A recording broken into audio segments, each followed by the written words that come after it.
the clutch. That's the way it was designed. It's not the coolest thing in the world. You could also go to Caterpillar and buy a new flywheel.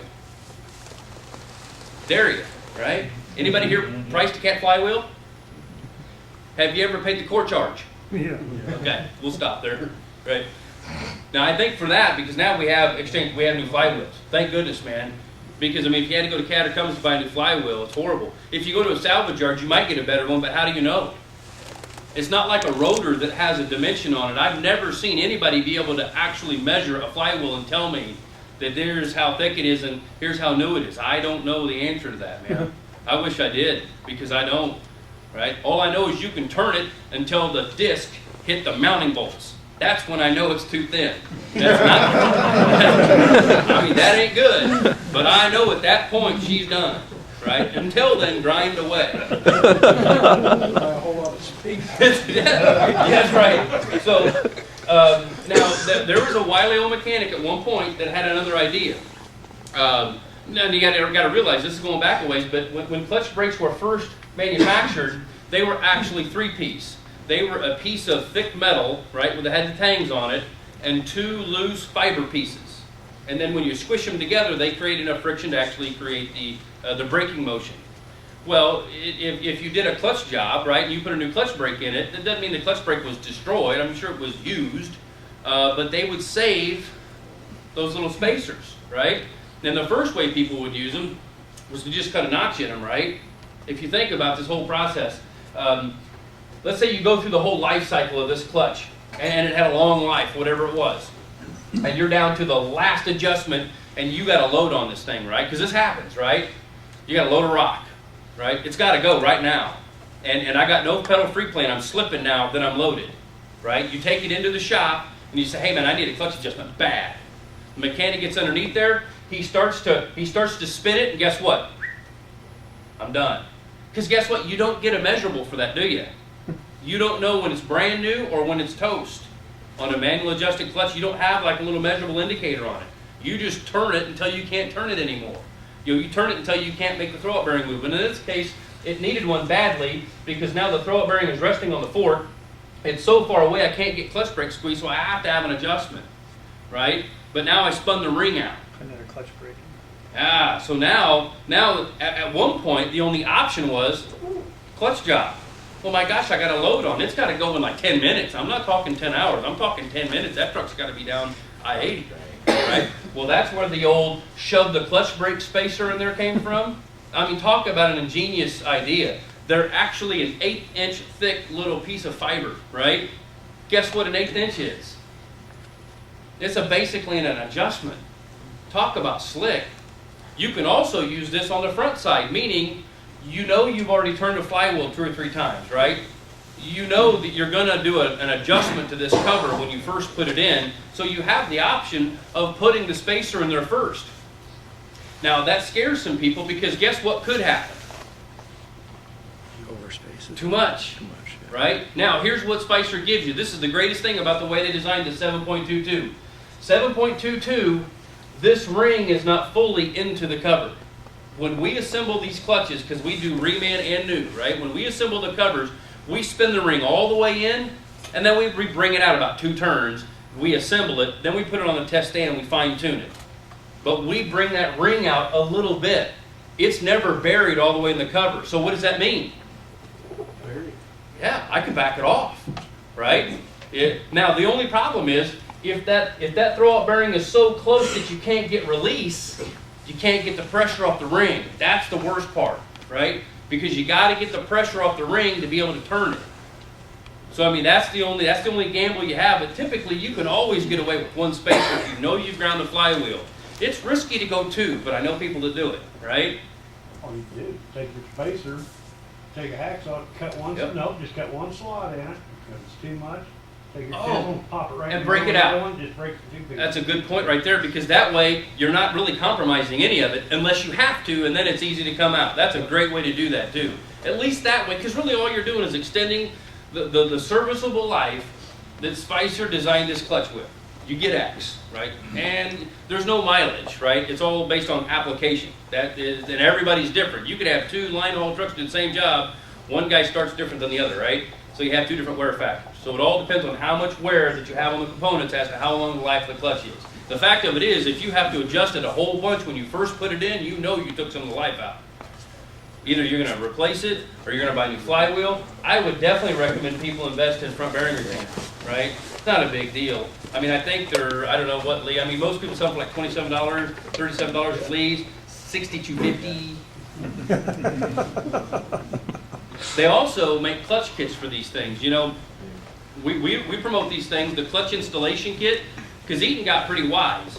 When you look at what wears in this assembly, it's not just a clutch, right?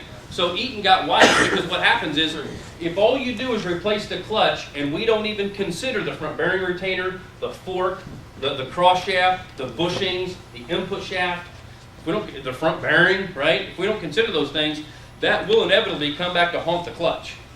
And then what was happening was we were taking clutches out for other reasons. And that's because not everybody really understood some of those things that Eaton made with this thing. Didn't know what to do with it, right? So they took the clutch out. Eaton made a nice little kit with just the parts that typically go in a clutch install. So either consider those kits, the K2468, or consider the individual components, because man, I tell you, when everything works right, that's a good deal. Whenever you put a clutch in and it doesn't work right, man, Dan and I don't want phone calls, because that's an ugly deal. It's going to be a concrete mixer, right? It's going to have a load of concrete on it. It's going to be bad. Here's the drill. There's a couple things, easy things that can happen to make this clutch not work. First of all, we know that we have to have 3/8 of an inch pull minimum, right, to get release. I have had linkage so bad, right, that even though I took all the free play out, right, even though I had all the pedal throw possible, I couldn't pull that throw-out bearing 3/8 of an inch, or at least I couldn't get clutch brake squeeze, right? And it'll fight you. Kenworth T600s have some weird eyelet linkages. I don't know if anybody knows what I'm talking about. Man, they will jack with you. Heim joints. If what they'll do is they'll lock up in one position. Oh my God, talk about fighting. And if you look at the linkage, it looks rigid, because it is. Actually, you'll raise, when you put it down, you'll lift the floor of the truck up. It'll go so far. Well, that's a good indicator too. I tell you, those things will get you. So, okay, so that's one thing, right? So that's really my point is, no matter what this pedal does, right? I gotta have 3/8 of an inch movement here, right? If this ain't moving, okay, then I gotta look elsewhere. I gotta look linkage. I gotta look things. That's just a fact. Cross shaft bushing wear. Here's an interesting one. You know, there's a power side and a neutral side, right? Because the cross shaft, there's two sides of it, right? There's like the spline side that goes to the pedal linkage. And then there's the neutral side, right? Well, the spline side, the pedal side is the power side. That's the one that will always wear more than the other side. If you have the transmission out, I got a simple rule. Just grab the fork, right? If you can rattle it, it's got to at least have bushings, if not cross shafts too, right? Because what will happen is, if you've got one side of this that has excessive wear and you make a pedal depression, it'll pull the bearing sideways. If you pull the bearing sideways, when the input shaft is rotating, guess what will happen to the bronze bushing in the collar? Not only will it chew it, right? It'll suck it out. How many times have you seen that bushing sucked out of that collar? Right? Just a little ways. It'll suck it right out. Just like little telltale signs. The other thing is this input shaft, right? Obviously, we got to look for wear. Believe it or not, input shafts are not that expensive. S1259s. They're not that, unless you got an FRO. My bad. If you got an RTLO, right? If you got an RT series, they're not too bad. If it has any wear at all, what you'll find is you'll get a burr on that input shaft that'll jam into the disc, right? And what'll happen is, when it's all the way bolted into place, you take the spacer out, right? And you give it full pressure, it will jam that disc onto the input shaft and it will shove it into the flywheel. And then when you actually pull the throw-out bearing back, it's 3/8 of an inch minimum, right? It won't release the front disc. It'll drag on the flywheel. Won't get release. And it doesn't mean, it can happen with a brand new input shaft and a brand new disc. That happens, right? You ever seen a burr on a new gear? Man, it happens. So one of the rules that I say it's a rule, and most of you probably do it, whenever you take the clutch out of the box, man, I slide the discs on the input shaft. Man, if there's anything that catches, I get nervous, right? How many times have you put a clutch in a truck and not slid the disc on the input shaft? Kind of regular, right? Because you're in a hurry, right? You're used to it. You haven't had any problems. You had 3 clutches in a row with no big deal, right? And then it's that 4th one, right? Then all of a sudden we find out we had a burr. Man, it could be my disc. Man, I'm not saying we're not perfect, right? You can have a burr on the disc. But the worst part about it is, once you pull the input shaft out, you pull the burr off of, guess what? I can't even prove it, right? I can't even see it. I can't even replicate it, right? You tell me the clutch won't release, right?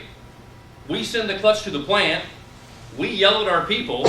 They bolt it to the test stand. You got to realize the test stand's absolutely inanimate, right? All I can do on the test stand is pull that throw-up bearing up a 1/2 inch, which is exactly what we do. When I pull that throw-up bearing up a 1/2 inch, I expect to get a minimum of 35 thousandths clearance. I expect to be able to move that pressure plate side disc, right? It got released. If after I pull that throw-up bearing back and I get released, if I can turn the ring, right, make sure it's not bound up, something, the clutch functions. The problem is I can't replicate everything that you have in your truck, right? I can't replicate your linkage or your adjustment or your input shaft. I can't replicate your flywheel, right? I can't look at it. I don't see any of that. It's kind of difficult. So I really look at those things. I want to make sure those discs slide good on the input shaft just to eliminate that. Man, if I suspect that throw-up bearing or this fork at all, I'm going to replace it, right? 105C 137 is not that expensive. The bushings, right? 128C20s, they're cheap. Kind of a pain to put in. But I mean, we got to have them, right? It's no different than a camshaft, right? In your foundation brake system, right? You know, the brake stroke thing, the sloppy camshaft. It can seem like you have tight brakes, but that thing will stroke 1.5 inches, all loose. Same scenario. So that's basically my little scenario of my clutch 101, right? This is kind of some of the things that I wish was in the Spicer manual, but they don't tell you the why part. They just tell you the what, right? They tell you you want a 1/2 inch. They don't tell you why. Tell you that they want the 1/8. They don't tell you why. They don't tell you how much adjustment you get out of the thing, right?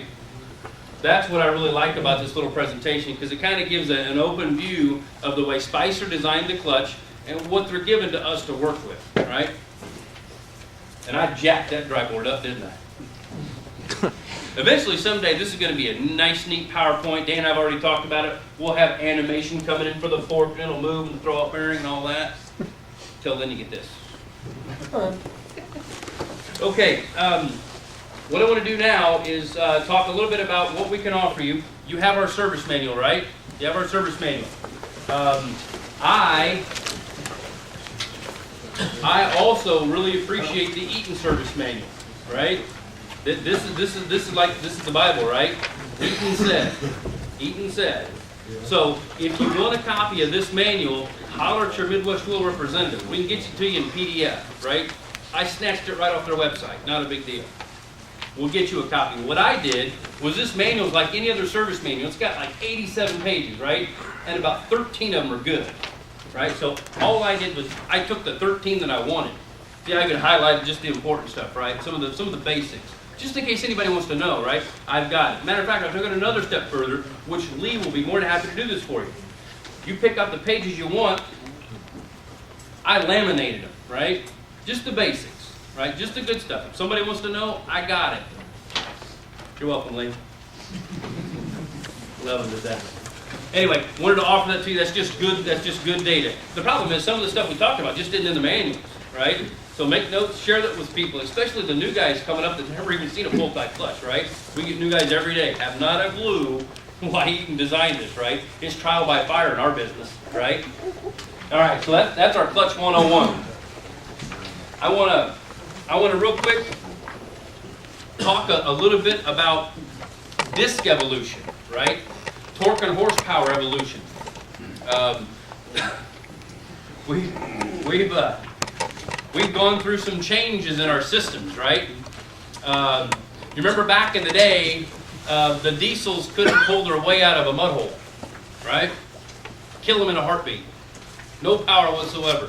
Matter of fact, there was so little power that we didn't even have dampened discs. How many remember that, right? Rigid discs.